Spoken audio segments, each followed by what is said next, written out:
Once the caravan has found its rhythm, the linen won just so. The chords counted and tied, the stride calm and even. The next question rises like moon itself. Which way? For in the desert there are no roads, no signposts, no temples standing tall to beckon you forward. The dunes roll and collapse, their shapes never the same twice. One wind can erase a path in a single night, leaving no trace that anyone ever passed this way before. Without guidance, the desert is not merely difficult, it is endless. The first guides looked upward. The sky in the desert is not like the sky anywhere else. It stretches without obstacle, without smoke, without trees or hills to clutter it. Each star is sharp as a pinprick, so bright you can almost feel its own light on your skin. And the Egyptians knew them like old friends. Orion's belt, 3 stars in a row, pointed steadily west, no matter how the dunes shifted beneath. Sirius, the dog star, rose in the east before dawn, heralding not only the Nile's flood, but the directions of travel. The arc of the constellations was the kind of script, a map written across the heavens that could be read as easily as a papyrus once you had learned the letters. To walk by starlight was a comfort in itself. The air cooled, the sand firmed, and above your head stretches a compass that no storm could bury.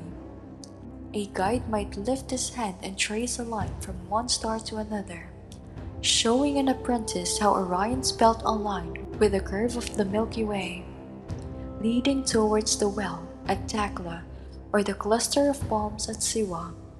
To an outsider, it might seem like magic, but to those who crossed the Sahara often, it was no more mysterious than following the Nile's current. But stars are not always visible. Clouds can cover them, or dust storms can blur them into a pale haze. And so the guides learn to read the desert itself. Dunes are not random. They are shaped by the wind. Their long backs face one direction, their steep slopes another. By watching how ripples align in the sand, a man could tell where the wind had blown strongest and chart his course accordingly. A small stick planted in the ground at dawn threw a shadow that crept slowly, steadily, marking the sun's path. Even without the heavens, the earth itself whispered directions. And still, the desert demanded more, for journeys were long, and memory had to be carried as carefully as water.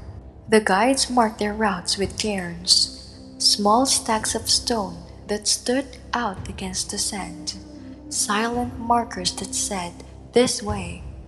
In places where no stone can be found, bones of camels or goats were set upright, not as trophies, but as warnings and waypoints.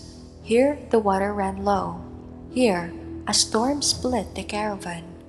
Memory maps were not made on paper, but in story and song. 3 days past the black rock, shaped like a lion, turn when Orion's shoulder touches the horizon. The words might sound like a poetry, but in them were survival itself. One guide tells of a crossing where the stars were hidden for 10 nights. The wind howled, the dunes shifted, and the men began to panic. But he remembered the slope of a ridge he had seen years before, the curve of its crest and the shape of a lone acacia clinging to its side. He found it again, half buried now but still there. And from it he knew the direction of the next well.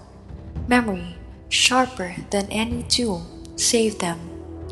This is the truth of a desert navigation. It is not one skill, but a weaving of many. Stars, shadows, winds, stones, bones, memory. Each alone might falter, but together they formed a net strong enough to hold the caravan steady. To lose the way was to lose life. To keep it was to move, step by step, toward survival. And yet, even knowing the way was not enough, because the desert did not simply test your direction. It tested how you used your pauses, how you treated your wells, how you shared the gift of water when it finally appeared. And so, our next step is the oasis itself, not just a pool of relief, but a living machine that had to be managed with care if the caravan was to endure. When the desert has stripped your throat raw, and every breath feels as though it has been sifted through dust, the oasis does not simply appear as water. It appears as survival given shape. To the Egyptians and to the caravans that crossed the sands, an oasis was not a place of leisure, but a carefully tended machine, tuned across generations to transform scarcity to life. The first sign was never water itself, but the palms. Their crowns swayed even when the horizon shimmered with emptiness, their roots reaching down through stones and salt to find moisture others could not touch. Where palms grew, wells were dug, deep shafts lined with stones, carved with care so that the sand could not collapse inward. Some were old, their edges smoothed by centuries of hope. The grooves where the letter buckets had risen and fallen, worn into the rock like wrinkles in a face. Others were newer, the handiwork of those who knew their routes must remain open if trade was to continue. Drawing water was not haphazard, it was ritualized, structured, enforced. First, the guards, or priests of the oasis, checked the level with weighted cords. If the depth was low, they rationed strictly. If it was high, they allowed more to be drawn. Camels drank first, their long throats pulsing as they swallowed mouthful after mouthful, because without them, no caravan could move forward. Then came the men, in order of seniority, each cupping their hands or lifting a gourd, sipping slowly to avoid waste. The youngest often waited last, not as punishment, but as practice in patience. The etiquette around water was as binding as any law. To drink out of turn, to take more than your share, was to break the rhythm of the machine. Inscriptions and fragments of papyri speak of men exiled for greed, their names struck from caravan lists, because water shared wrongly was water denied to all. A sip was never private, it was public, observed, remembered. But the oasis did more than quench thirst. It repaired what the desert had worn down. Straps were re-oiled with fat, sandals mended with strips of fresh hide, water skins checked for leaks and patched with resin. Blisters were washed and bandaged. Eyes reddened from glare were soothed with gall, made not for beauty, but to cut the sun's sting. Even the camels had their calluses inspected, their loads adjusted. In the desert, small frictions grow large. To ignore a sore strap today meant losing a piece tomorrow. Trade, too, happened here, quiet and small, but vital. A handful of dates might buy an extra measure of salt. A strip of linen might be exchanged for a jar of honey, its sugar more sustaining than coin. These margins mattered. A caravan that reached an oasis with abundance might leave lighter but safer. Its wealth redistribute into calories and hydration that no treasury could match. And through all of this, time was kept carefully. An oasis could not be emptied in a single visit. Wells needed hours, sometimes days, to seep full again from the deep rock. Stay too long, and you risk exhausting not just your supply, but the supply of those who would follow.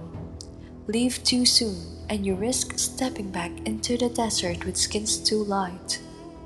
The balance was fine, and it demanded judgment as much as restraint. One story tells of a caravan that lingered 2 days too long at a generous pool, its men lulled by shade and sweetness. When they finally left, the next oasis was dry, tapped by the others before the aquifer had recovered. Half of the camels fell before they turned back. The survivors never forgot the lesson. An oasis was not a gift to be consumed, but a partner to be respected, a machine that gave only as much as you allowed it to recover. And so you see how every step led here. The arithmetic of thirst, the rhythm of dust departures, the calm pacing under linen shadows, all were designed with this destination in mind. For the oasis was not an ending, but a hinge. It decides whether the desert crossing could continue, or whether it ended in silence. But even with water in your belly and shade over your head, the desert's mercy was never complete.